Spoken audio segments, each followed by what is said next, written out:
들리십니까?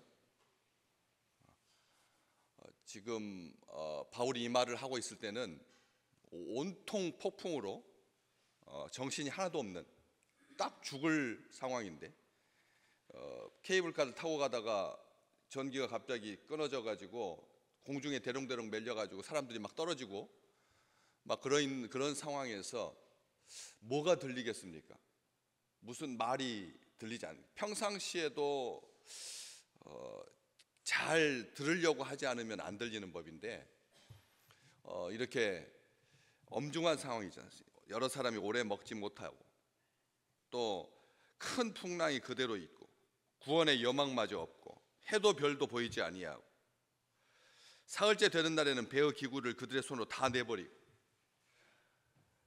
풍랑으로 심히 애쓰고 사공들이 짐을 다 바다에 풀어버리고, 이런 상황 속에서 바울이 276명이라고 하는 그 숫자, 다음 절에 37절에 배에 있는 우리의 수는 전부 276명이더라. 그 275명에게 바울이 말하는 거니까 275명에게 275명 정도의 규모라면 그냥 보통 이 육지에서 275명 앞에서 말을 하더라도 지금 이 공간의 3배가 넘는, 그렇잖아요. 250명 앉는 자리거든. 이거 5배가 넘는 그런 큰 공간에서 말할 때 어떻게 해야지 들릴까요? 300명 정도 되면 보통 조용하게 있으면 아주 경청하면 그래서 큰 소리로 말해야 들리잖아요. 그런데 여기 바울이 보면 21절에 바울이 가운데 서서 말했다 이렇게밖에 안 돼 있어요. 야, 이게 기적 아닌가? 기적 아닌가? 지금 막 불타가지고 막 죽을 상황인데 바울이 가운데 서서 말한다고 들리겠나? 근데 사람들이 듣거든요. 하나님께서 듣게 하신 거잖아요. 하나님께서 듣게 하신다는 거죠. 사도행전 17장의 아레오바고에서 바울이 말할 때도 아레오바고 가운데 서서 말하되, 이렇게 가운데 서서 말하되, 바울은 가운데 섰다라고 하는 말은 사람들과 혼연일체가 돼요. 사람들과 관심을 집중하고 공감하고 소통하려고 해요. 한 가운데 서서 잘 볼 수 있게. 강대상이 그래서 높은 이유가 잘 집중할 수 있도록 강대상도 높이고, 그리고 가운데 서서 말하지 한쪽 귀퉁이에 서서 말하지 않잖아. 가운데 서서 말해가지고 잘 들릴 수 있도록 그렇게 하고 있는 것을 보게 됩니다. 바울이 가운데 서서 뭐라고 말하는데요? 여러분이여 내 말을 듣고 그레데에서 떠나지 아니하여 이 타격과 손상을 면하였더라면 좋을 뻔했다. 이 말부터 먼저 합니다. 이 말부터 먼저 합니다. 우리 생각에 어떤 말을 바울이 하고 싶었을까요? 무슨 말을 해야 할까요? 이 상황에서 어떤 말, 무슨 말을 해야 되겠습니까?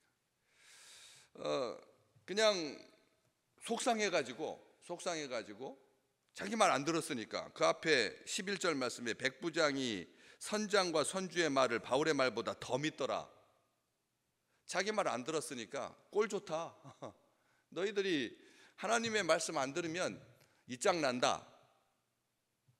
이렇게 이 말부터 하지 아니하고 분명하게 말합니다. 이것은 잘못된 거다. 그냥 그레데에서 조금 불편하지만 미항에서 그냥 60여 킬로 차이 나는데, 여기서부터 여기 차이인데 이걸 굳이 항해를 해가지고 여기에서부터 그 오는 동안에 그냥 폭풍에 다 휘말려 가지고 남쪽으로 한 30, 원래 가던 방향도 가지도 못하고 그렇게 떨어져서 가고 있는 이 항해. 그런데 떠나지 않았으면 좋았을 것을 그 단순하게 그 좀 더 즐길 것 찾아서 더 좋아 보이는 쪽으로 그렇게 이동했다가 이렇게 손해를 보지 않았느냐, 이걸 분명히 말한다는 거예요. 그냥 이 말은 무슨 뜻이냐면 선장과 선주에게 비난의 화살을 돌리려고 하는 게 아니죠. 비난의 화살을 돌리려고 하는 것이 아닙니다. 보통 이런 큰 재난이 닥치면 누가 제일 먼저 손해를 볼까요? 큰 재난이 닥치면 연약한 자가 재난의 직격탄을 받거든. 그렇기 때문에 바울은 그 연약한 사람들을 위로합니다. 22절 말씀, 내가 너희를 권하노니 이제는 안심하라. 너희 중 아무도 생명에는 아무런 손상이 없을 거다. 그렇지만 배는 손해를 입을 거다. 손상을 입을 거다. 만사 오케이라고 말하지 않는다. 만사 오케이라고 말하지 아니하고 분명하게 말한다는 것이죠. 모든 것이 다 무너져 내리고 있는 그런 절망적인 상황 속에서 얼마나 마음들이 아프겠어요. 그냥 지금 살려고 발버둥 치는 거죠. 기둥에다가 자기 몸을 묶고 파도에 휩쓸려 내려가지 아니하도록 그 275명, 6명이 다 전부 다가 자기 살궁리를 해야 되잖아요. 앞에도 어제도 말씀 나눴지만 여러 사람이 오래 먹지 못했다. 다 먹지 못한 것이 아니라 누군가는 또 그 사이에서 먹을 거 챙겨가지고 먹는 사람도 있어요. 자기 살려고 아등바등하고 있었던 거예요. 모든 전심전력을 다 하고 있었던 그런 상황 속에서 275명에게 하나님께서 다 듣도록, 연약한 자들이 직격탄을 맞는 그런, 고스란히 연약한 자들이 그걸 감당해야 되는 그런 속에서 하나님은 확성기로 말씀을 하신다는 거죠. 욥의 고난을 2주 동안 주일날 말씀 들으시면서 어떤 생각을 가지셨어요? 하나님께서 고난은 아무런 문제가 안 됐는데, 욥에게 고난은 아무런 문제가 안 됐습니다. 고난은 아무런 문제가 안 됐습니다. 여전히 그가 자기의 온전함을 굳게 지켰느니라, 그렇게 말했던 것처럼 그 고난은 문제가 되지 않지만 그 고난 속에서 하나님은 분명히 말씀하신다. 평상시 그냥 그런 사건이 없었다면 욥은 어떻게 살았을까요? 늘 하나님 앞에 제사 드리고 그 7남 3녀가 하나님 앞에 혹시라도 축제의 기분에 휩싸여 가지고 혹시 선을 넘지 않았을까 해가지고 늘 하나님 앞에 회개의 제사를, 제물을 그렇게 드리면서 일상적인 그런 삶을 살았을 겁니다. 그렇지 않습니까? 그런데 그 속에서 하나님은, C.S. 루이스가 한 말입니다. 하나님은 고난 중에 확성기로 말씀하신다. 분명히 평상시는 못 들었어, 안 들었죠. 왜? 돈이 막 들어오는데 이집트에서 로마까지 곡물만 운송해도 그 로마로부터 따박따박 통장에 한결같이 그렇게 재정적으로 온전해지는, 풍성해지는 노후 대책이 아주 분명한, 할 때마다 10%, 20% 남기는 것이 아니라 2배로 남기는 그런 장사를 통해서 하나님 말씀 들을 시간도 없고 들을 필요도 없고 그랬을 텐데, 큰 고난이 있을 때 하나님의 말씀이 잘 들린다는 거죠. 분명하게 들린다는 거죠. 이 고통이, 고난이 그래서 내게 유익이다. 바울이 그렇게 말한 거죠. 바울이 고통이 왜 나에게 유익하냐? 우리 삶 속에서 우리 조금이라도 아프지 아니하고 편안한 상태로, 아주 온전한 상태로 모든 것이 합력하여 선을 이루고 날마다 들판이고 날마다 꽃밭이고 하면은 우리의 삶이 하나님을 향해서 그냥 막 간절함이 있고 막 열정적이고 이게 같이 가면 참 좋은데 보통은 그렇지 않거든. 바울 속상해가지고 아무 말하지 아니하고 그냥 될 대로 되라 이렇게 하지 아니하고 아주 분명히 말합니다.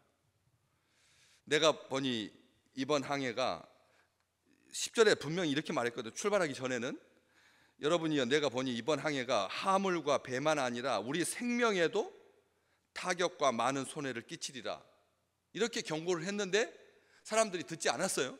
그런데 두 번째 말할 때는 뭐라고 말합니까? 22절에 내가 너희를 권하노니 이제는 안심하라. 너희 중 아무도 생명에는 아무런 손상이 없을 거다. 그렇지만 배는 손상이 있다, 이렇게 말하고 있다라고 하는 것이죠. 말이 달라졌잖아요. 처음에는 생명에도 타격과 손해를 볼 거다 했는데 손상이 없을 것이다, 이렇게 말하고 있습니다. 다시 말하면 비난의 화살을 돌리지 아니하고 책임자 처벌하지 아니하고 절망의 순간에 별처럼 빛나는 사람, 그 말이 이렇게 하나님께서 그 말 한마디가 얼마나 중요한지, 내가 너희를 이제 권하노니 이제는 안심하라, 적극적으로 다 들을 수 있도록 자기 혼자 끙끙 앓고 있지 않았어요. 전전긍긍하지 않았어요. 도대체 거절당했을 때 낙심하지 마시기를 주의 이름으로 축복합니다. 거절당하면 사람들은 분노가 일어나요. 아무것도 아닌 일이잖아요. 그렇잖아요. 이렇게 가면 어떻고 저렇게 가면 어때요? 보면은 이렇게 내려가는 것 같아도 다른 길로 갈 것 같아도 결국은 길이 합쳐지는 길인데, 우리는 요 다른 길로 이렇게 딱 접어드는 순간 막 마음이 막 심장이 쪼그러들어요. 조바심이 난다고. 그래서 사고가 나는 거예요. 길이 다 합쳐지는 길인데 우리는 그걸 몰라요. 그래서 이쪽으로 하면 다른 길로 빠질 것 같아. 그래서 한참 돌아올 것 같다. 혹시 제 길을 못 찾을 것 같다 싶어가지고 우리의 마음에 조바심이 생기거든. 자녀들에게 특별하게 사랑하는 사람에게 거절당했을 때 어떤 느낌이 드세요? 믿었던 사람, 내 친구고 내 친구고 나를 도와줄 것 같고 나와 함께 할 것 같고 내가 말하는 건 모든 것은 다 찬성할 것 같은데 거절당했을 때 낙심하지 말라는 거지. 바울은 낙심하지 않았습니다. 그렇잖아요. 꼴 좋다, 두고 보자 하지 않았습니다. 어찌되나 보자. 요나가 그랬거든요. 요나가 그랬어요. 니느웨 백성들한테 가서 고작 5마디 해놓고는 40일 뒤면 니느웨가 무너지리라.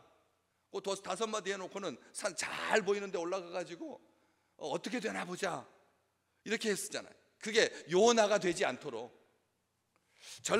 과거의 잘못을 들춰내서 책망하지 마시고, 과거의 잘못 늘 우리는 이 사람한테 조금 말이 안 된다 싶으면, 좀 서운하다 싶으면 과거를 자꾸 들춰내려고 하는 경향이다. 과거를 들춰내려고 하는. 조금 직전에 했던 말도 말하지 마십시오. 조금 직전에 좀 거슬렸던 그 말도 말하지 말아요. 여기 실수는 분명하게 인정하지만 이제라도 하나님의 말씀 듣고 하나님께서 세우시는 그 사람의 말을 듣고 방향을 수정해야겠지만, 거절당했을 때 낙심하지 아니하고 보복하듯 퍼붓지 아니하고 속으로 전전긍긍하고 끙끙 앓고 참 자유함이 있습니다. 바울은 참 자유함이 있습니다. 절망 속에서도 약속의 하나님의 말씀을 믿고 하나님께서 역사하실 줄로 기대하고, 아멘. 하나님께서 역사하실 줄로 기대하고 만사 오케이라고 하지 않습니다. 너희 중 아무도 생명에는 아무런 손상이 없을 거다. 2번 강조하는 거예요. 아무도 아무런 강조하면서 그렇게 위로하고 격려하고 있다는 거죠. 좋은 말만 한 게 아닙니다. 바울이 그냥 귀에 단소리만 한 것이 아니죠. 실수와 그리고 개인의 선택에 대한 분명한 책임, 오판에 대한 그런 책임 있어야 된다. 못 본 척하지 않습니다. 같은 실수 반복하지 아니하도록. 그렇지만 우리는 고통의 시간에, 좀 어려운 시간에, 좀 힘들 때 하나님의 음성이 더 잘 들리시기를 주의 이름으로 축복합니다. 더 잘 들리시기를, 선명하게 확성기로 말씀하시는, 정말 생명의 길로 인도하시는 하나님께서 그렇잖아요. 눈에 보이는 것 쫓아가지고 소돔과 고모라가 얼마나 아름다웠는데, 천국과 같이 아름다웠거든. 물빛이 막 잔잔하게 빛나고 이리 오라고 손짓하는 것 같았거든. 롯은 그렇게 갔지만 아브라함은 그렇게 눈에 좋은 쪽으로 가지 아니하고 하나님께서 이끄시는 대로 행했던 그 믿음의 조상처럼, 믿음의 사람처럼 오늘 거절할 때 낙심하지 않으리라 결심하셔야 됩니다. 그것은 결국은 합쳐지는 길이다. 하나님께서 약간 이렇게 오른쪽으로 돌아가게 하신 이유가 있다라고 하시는 것을 기억하면서 하나님의 그 선하신 손길에 더욱더 가까이 의지하는 아름다운 날 되시기를 주의 이름으로 축복합니다.